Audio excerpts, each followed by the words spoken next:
I mean, this is not rocket science. But I don't know that our food tastes. I'm not talking about like.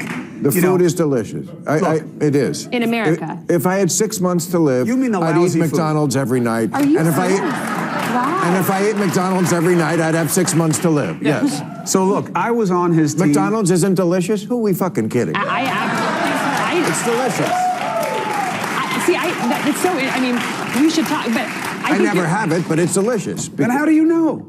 I've had it. Oh. Have they changed the formula? I don't think so. Coca-Cola also.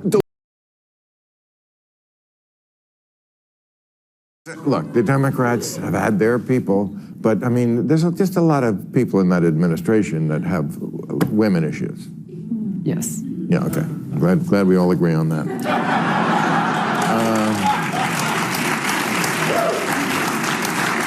Does AOC removing pronouns from her Twitter bio signal that she may be moderating some of her positions? I didn't know that happened, and well, baby steps is all I can say. At least she didn't leave the platform.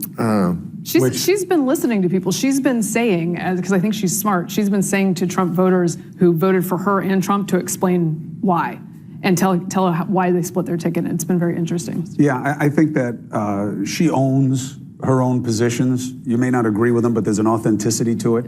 I think people resonate off that. Look, I think, Doc, that's one of the reasons that you were so blow away in your interview with Bill and why the book is doing so well, is that it just rings of being, I don't have your sophistication, but if it makes sense, to this salami on top of my shoulders, it is very impressive to people, and it's great to hear it. I just wish you were more involved with the administration. Well, maybe she will be. I mean, your brother is, right? Isn't he closer to RFK? He's been very involved, okay. Yeah. No, but I think there's something happening right now where I think there's been a lot of polarization and the algorithms are fueling it, but I think we're seeing a thread happening where authenticity and truth, people respond to it. And I think, a lot of people thought that there was no chance that Trump could win another election. But I think the assumption that Americans are stupid and they don't understand things, they rejected that. And they said, we're gonna come out and sort of vote for people who trust us to make nuanced decisions and have nuanced ideas. So I think that Make America Healthy Again, those moms, those suburban moms, is an underrated part of the electorate, and it is going to change the coalition and possibly the way that Trump governs, as we're already seeing. And I think Democrats became the party of, you can't say that. You can't talk about crime and immigration because it's racist. You can't talk about trans issues because trans kids will kill themselves. You can't talk about the COVID vaccine because it means you want kids to have measles. And it's like, a bunch of people went, you're full of shit. I'm allowed to say things. Nothing scares people like health. Of all the issues I've ever discussed on this show, and that's all of them over a long time, the ones that have gotten me the most hate, health issues, like obesity. Like that is the ultimate third rail. Yeah. Like when I did it, even other anchors would call me up and say, I can't believe you talked about that. Yeah, because you have to talk. How can you not talk about it? I mean, it's the #1 health factor in this country. Well, it gives you a disconnect, and I'll give you an interesting thing that MK will understand immediately. When you're looking at focus groups, okay, for a campaign or a candidate, right? Very often, you will, for a period, watch them with the sound down, because what you're looking for is body language affinity, where like they're all getting it. If you think about the disparate ideas at this table, and when you talk about the idea of, there's something in our food. There's a lot of stuff in our food that probably shouldn't be there. And every time they look, the more they find that can kill you. Everybody's head is going like this. Yeah, I think the food's a problem. My question to you is, if everybody's head is nodding like this, what is keeping anything from ever happening that moves us in the direction that the food is delicious? That's the problem. I would say. That's what it is. I'll tell you. Who comes back from Italy saying, I can't wait to get some ragu? That's right. I mean, Italy, the food is it's more delicious. But we don't live in Italy. You live near McDonald's. Not yet. But I mean, this is not rocket science. But I don't know that our food tastes. I'm not talking about like. The food is delicious. It is. In America. If I had 6 months to live, you mean the I'd eat lousy McDonald's food? every night. Are you and if I And if I ate McDonald's every night, I'd have 6 months to live. Yes. So look, I was on his team. McDonald's isn't delicious? Who are we fucking kidding? It's delicious. It's so. I mean, we should talk, but I never have it, but it's delicious. Then how do you know? I've had it. Oh. Have they changed the formula? I don't think so. Coca-Cola, also delicious When they product. put the Big I can Mac- see the success. When they put the Big Mac on the thing and the guy comes back 3 months later and it looks the same way, I was out. I know. I was out. Anything that holds up better than my hairline, I'm not going to eat. When you know what's in it, and you still are able to find deliciousness in it. I don't eat it. This is not rocket science, people. Right. I know something's delicious, and I know it's bad for me, so I don't eat it. Is that so hard to understand? Yes, but let's not deny that the one reason why people still do this is because people are always making decisions. All we are doing this every day, present versus the future. If I stay up another hour, I'll be tired in the morning, but I want to watch this. Look, I do it all the time. You're Oh, shit. 100% right about McDonald's and it tasting good, and that's one of the reasons we do it. And also, Casey's right about the McDonald's doing something to your body that then makes your body want more McDonald's. Yes, it's right? evil. That's how it It's works. engineered by It's food totally scientists engineered. for you to think that it's delicious. It's purposely addictive. Like a drug, right? Yes. And one of the Remember, reasons we have yeah, everyone no. nods their head, but nothing gets done because there are a bunch of moneyed interests here, and maybe you need, I don't know, a Right. disruptor Yes, to you do. make something And happen. over 20% of our GDP is dependent on us not talking about obesity. Honestly, Yes. 17% of our GDP goes to healthcare, and a huge portion more goes to ultra-processed food. And there is a chokehold on talking about Right, and- anything that could make people feel empowered to not take part in that system, which depends on us being addicted to processed food and then sick and in the And hospital. again, for the people who are going to yell at me because, oh my God, are you defending Robert Kennedy? Well, just remember, your view on obesity from the left, to go into that roster of things that I said that they're crazy about, was, first of all, it's body positivity. Was there ever more Orwellian phrase than that? It was it's not there's nothing positive about it. I mean, when you're eating it, it's positive, tastes great, and if beauty's in the eye of the beholder. If you find someone large be beautiful, that's fine. But science is not in the eye of the beholder. Yeah. Science is science, and body positivity and healthy at any weight. There's no such thing as healthy at any weight, and they were pushing this. They still are pushing this idea. Well, it's not that you can be healthy at any weight. It's that we are actually unhealthy at every weight now. Even people who are thin now, they have... Well, you're healthier if you're thin. Well, there is a concept of metabolically healthy obese, and there's also TOFI, which you may have heard of, thin on the outside, fat on the inside, which means sort of visceral fat around the organs. And that's a thin person who's going to have a lower life expectancy than potentially a heavy person who has metabolic health. So that's why I think reorienting the conversation away from the very emotionally charged obesity conversation towards, are you fundamentally, cellularly, metabolically healthy? It's unemotional. And right now, 93% of Americans are not. And we all need to understand that about our health, because 93.2, according to the Journal of the American College of Cardiology, 2022 paper, showed that only 6.8% of Americans have optimal metabolic health biomarkers. And metabolic health is the most foundational aspect of all health. It's That's the cell stuff we were talking about. Right, but is that too high a standard, of excellence? No, it's actually incredibly lenient. The actual ranges that they put for metabolic health are vastly more lenient than what I would consider optimal. For instance, a triglyceride less than 150, we want to shoot for 50 to 60. So no, I think if you actually had optimal ranges, it would be about 2%. I read something on TikTok that cholesterol is not really a thing. And I ended my analysis. No, but can I ended it. But that's... You know what, folks? Sometimes even Bill Maher has become the Dr. Jekyll and Mr. Hyde of combining comedy and politics and punditry. Sometimes he makes such good sense, and then there are other times in which you go, Bill, where did your common sense go to? Which takes me back to the thing with Chris Cuomo. I think Christopher had to realize, after he was basically fired from CNN, what the hell was he going to do? I still think Chris is on the left. I still think he's a Democrat.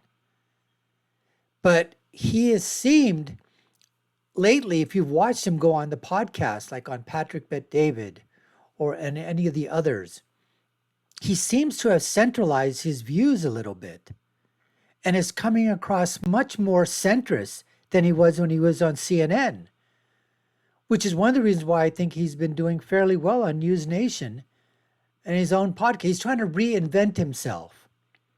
And that's all well and good, as long as he really, really means it and he's just not doing it just to get views. But then that's a whole nother story. And then this whole thing about McDonald's with Bill Maher saying, you know what, these foods, yeah, they put the salt in it. They put the fat in it. They put other ingredients inside these foods. The dyes, the fillers, the chemicals, the preservatives. And of course they make it taste good. They make it addicting. Of course they do. Of course! As our friend Sank the Jenk Uger would say on the Young Jerks. I mean the Young Turks. So, and then this doctor over here talking about actually metabolic profiling, and that this is something that in the past with some of my research was that you're looking at the cellular level. How are the cells doing? Because it is the cells that are making up the organs, which then make up the various systems of the body. And if you're not doing healthy, if you're not healthy at the cellular level, how can you be healthy at the organ level or even at the system level of the body? And then, of course, people talk about, well, you know, science. She's bringing you the science from a prestigious medical journal that basically says, you know, Americans are not cellularly healthy. And so this is a great, at least it's the beginning of a conversation. And the people that have been leading us, not only in the, let's just say the retail, the production, the selling, the branding of all the foods that we consume, especially here in the West and first world countries, the conglomerates that are out there that are pushing this crap onto us, a conversation has to be started that empowers the American people. Just like we heard that march that happened on that, I can't remember, that cereal company. And basically saying, take the dyes, the colorings out of the foods. Well, we're not, and that's what people need to do. You want to do something? Boycott. Don't buy that crap. Don't buy that stuff. I'm telling you, that is really what's going to work. And this whole thing with RFK, if he comes in and just upends the system, maybe we need the system to be upended and then literally start asking those questions. Anyways, let's continue with more of Bill and his panel. Topic to get on that's part of this whole discussion, cholesterol. This country loves to demonize things. They hear a little bit of the truth. Yes. Like, can cholesterol be bad for your health? Of course it can. And then they don't realize you need cholesterol.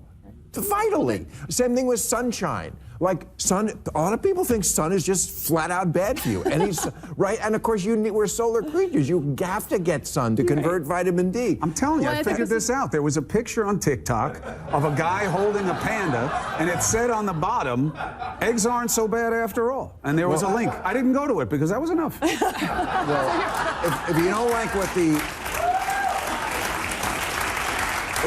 what the medical establishment is saying about eggs, just wait 6 months. Yeah. Well, this is the problem, right? It's like, and I think this is one of the reasons for revolt against public health and this huge vacuum of trust that RFK and people who agree with him are walking into, is that the message was always, oh, we're not going to allow you to do any smart cost-benefit analyses. We're not going to give you information like adults and have you parse it. We're going to tell you to sit in your home, and we're going to call the police if you go out, and we're going to take all these civil liberties away from you, and we're going to make you take shots, and that's how this is going to work. Well, now people don't want to listen to them anymore because they lied to them and they bullied them. Yeah. And we're going to have a different conversation. Yeah. And they basically told him to what? The double finger salute to the establishment. That's exactly what happened, folks.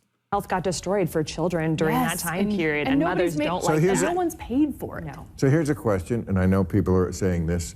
What are the chances of contracting bird flu from raw milk? Because raw is, RFK put out a tweet, and when I read the tweet, and he said we're going to have all these things that have been demonized and sometimes made illegal, like I know people who've had to go to Mexico to have stem cell therapy.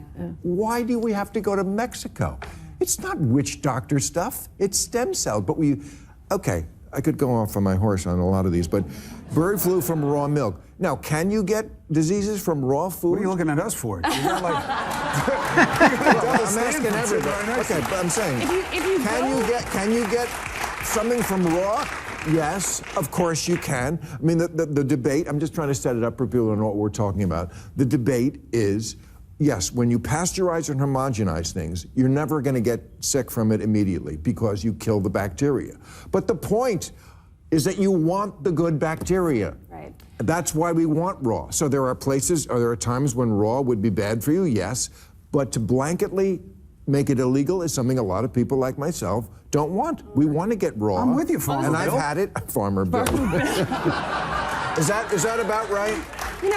I think it's important to pop up from some of these fringe, super divisive issues like raw milk and fluoride and this and that, because the reality is I think what people want is to fulfill the American dream and feel free. And right now, there's this obsession with eliminating risk. I think that's what we saw with COVID. Yes. If you actually go to the HHS.gov website right now, the banner at the top is something like less risk, more living, and it's their ad for getting shots. Pure basically. bullshit. But I think we've really distorted the conversation around risk. It's like the best possible thing is zero risk, but that's not living, that's being imprisoned. Correct. Okay? And so I want to be able to form a relationship with a local farmer, understand his integrity, look him in the eyes, pet his cow, and then understand if I can drink his milk. I want to see inside his what my barn. date said. And so it's not about the raw milk. It's about this bloating of regulation, which is antithetical to what the founding fathers wanted, and a sense of being sort of imprisoned by overburdensome regulation. And I think that, and on top of the health benefits, I think it's bigger than the milk. I really do. And what she's talking about is exactly what happened with some Amish farmers. And the Biden administration literally went after the Amish just for producing organic milk and other organic foods and hit them with the regulations. They weren't doing a damn thing other than producing what people wanted. There was no health injuries. There was nothing in terms of unhealthiness. Everything was completely clean. Everything was above board. But because the Biden administration and their department basically just said, you know what? Hey, we just don't like this. Somebody up there on their high horse decided this isn't right. We're going to decide for you people in the United States of America what's good and bad, what you can drink, what you can't. And they went after the Amish. And what did the Amish do in this election?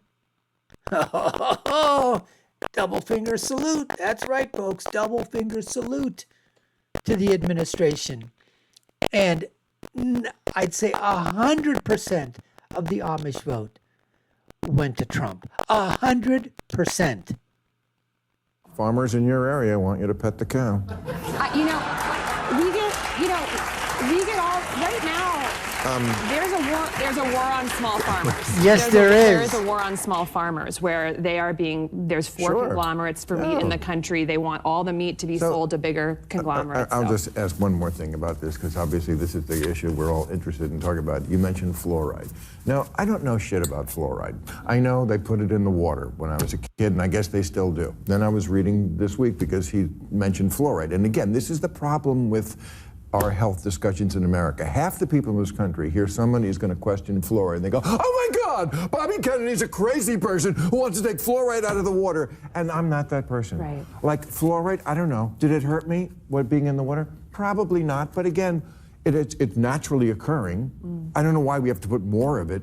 If I wanted, I could get it in toothpaste. You know what I want in my water? Nothing. Water. Nothing. How about that? So I'm not afraid of fluoride, but I don't want you to put shit in my water. I like water. And also I read that it does have health repercussions. Right. Well, and the basis of that is you're not afraid to have that conversation, and a lot of people are getting very sick of being told they cannot have conversations. about Right. these things. That's it. I think that's the best hope I've seen. I mean, look, I took a lot of things that I thought were good to see in the elections, separate from the outcome of who won, right? Because everybody has their feelings about that. People voted as independents more than ever before. They voted as independent more than as Democrat, and that's probably because of attrition from the party, but equal to Republicans. And I believe that's the best hope we have here. And as you know, you're a magnet for that audience, because you need to get back to critical thinking and people who are okay hearing ideas they don't agree with. It's the biggest problem we've had in our business. The number one complaint I get that isn't like related to my face is you gave this person a platform. Why did you give them a platform? I said, well, you know, there's a lot of people who believe it. Right. Yeah, but there are people who don't agree with, you know, Dr. Casey. Yeah, I know, but she's got real ideas. Is the #1 Times bestseller, and we got to figure something out because, you know, everybody's walking around at like 3 times the size they were when I was a kid. They also refused to platform people at the expense of hearing from voters and what they believed, and then you miss a big story like how to win an election. That's right. We have too many ways of shutting down debate in this country. Just like words that you just say, like, you know, Islamophobe. Oh, well, then we can't talk about that issue at all because you're a phobe. Disinformation, Yeah. pseudoscience, platforming. It's Not here. No. We do it all. Thank you, everybody. You know, folks, that is certainly a different Chris Cuomo that I'm used to. Because whenever he did have people on CNN, it just seemed like if he was talking to somebody from the Democratic Party, from the establishment Republican Party, and I mean those that are the never-Trumpers, it just seemed that the discussion, the conversation was much more civil, you know, like the softball questions that came up. But boy, when it was a Trump person, when it was Donald Trump himself, when it was anybody that was a surrogate for Donald Trump, a conservative within the movement, it just seemed that that conversation was completely different. And then once that person left that interview, it was completely different in terms of how they were acting and reacting to that. That we all saw so many, many times. And now I think Chris is evolving a little bit, which is good. And we're glad that he's coming over to our side. Anyways, folks, we appreciate you taking the time to watch. You've been watching the Dr. Nasser Shake Show. I'm your host. My name is Dr. Nasser. If you haven't done so already, subscribe to the channel, like, share, and follow us. You all know what to do. Take a look at our 4 links to other videos above. My final thought is always, when you're right, you're right. And when you're left, you're wrong. Until next time, folks, take care and stay safe.